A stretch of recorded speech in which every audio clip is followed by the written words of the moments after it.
ہمیں چاہیے کہ دینداری کی زندگی بسر کریں جبکہ ہم اس مبارک امید کے منتظر ہیں جو کہ ہمارے خدا اور بچانے والے یسوع مسیح کے ظہور پر آئے گی۔ ہمارے لیے آج کی تلاوت مقدس پالوس رسول کا خط تیتس کے نام، اس کا 2 باب، اس کی 1 سے 8ویں اور 11ویں سے 14ویں آیات مقدسہ۔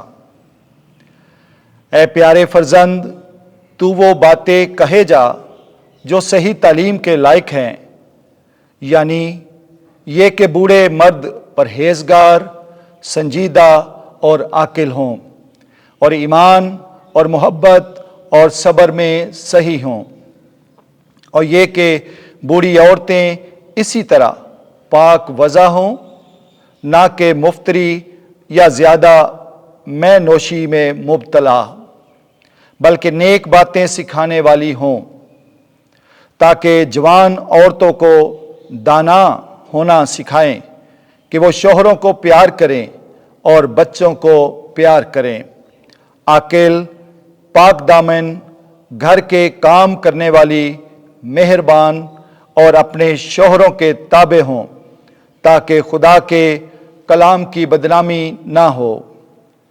نوجوانوں کو اسی طرح نصیحت کر کہ وہ عاقل ہوں، ہر بات میں اپنے آپ کو نیک کاموں کا نمونہ بنا، یعنی تعلیم کی صحت اور سنجیدگی اور صحیح اور بے عیب کلام میں، تاکہ مخالف ہم پر عیب لگانے کی کوئی وجہ نہ پا کر شرمندہ ہو جائے، کیونکہ خدا کا وہ فضل ظاہر ہوا ہے جو سب آدمیوں کے لیے نجات کا باعث ہے، اور ہمیں تربیت دیتا ہے کہ بے دینی اور دنیاوی خواہشوں کا انکار کر کے اس دنیا میں پرہیزگاری اور صداقت کو دینداری کے ساتھ زندگی بسر کریں، اور اس مبارک امید یعنی اپنے عظیم خدا اور بچانے والے مسیح یسوع کے جلال کے ظہور کے منتظر ہوں،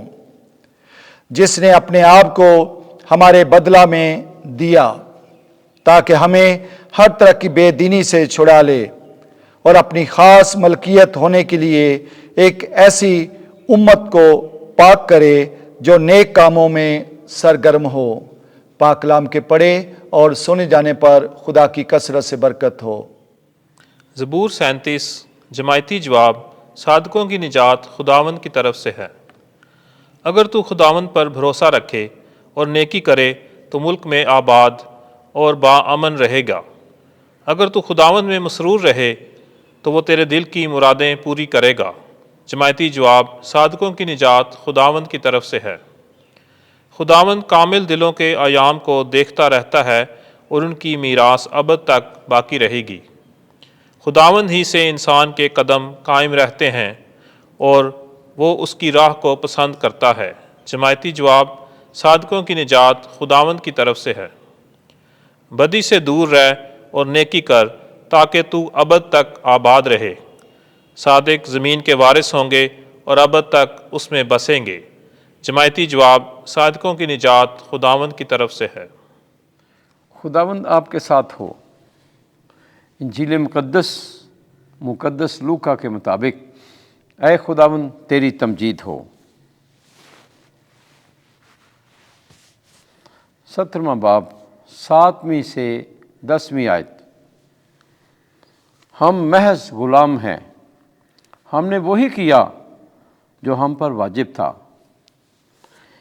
ایک دن یسوع نے اپنے شاگردوں سے کہا، تم میں سے ایسا کون ہے جس کا ایک غلام حلواہ یا چرواہا ہو کہ جب وہ کھیت سے آئے تو اس سے کہے کہ جلد آ کر کھانا کھانے بیٹھ، بلکہ اس سے یہ نہ کہے کہ میرا عشاء تیار کر جب تک کہ میں کھاؤں پیوں، کمر بستہ ہو کر میری خدمت کر، اس کے بعد پھر خود کھا پی لینا۔ کیا وہ اس غلام کا اس لیے احسان مانے گا کہ اس نے حکم کی باتوں کی تعمیل کی؟ اسی طرح ان سب باتوں کی تعمیل کے بعد جن کا تمہیں حکم ہوا تم بھی کہو کہ ہم نکمے غلام ہیں، جو کرنا ہم پر واجب تھا وہی کیا۔ انجیل مقدس کے وسیلے سے ہمارے گناہ معاف کیے جائیں۔ اے مسیح تیری ستائش ہو۔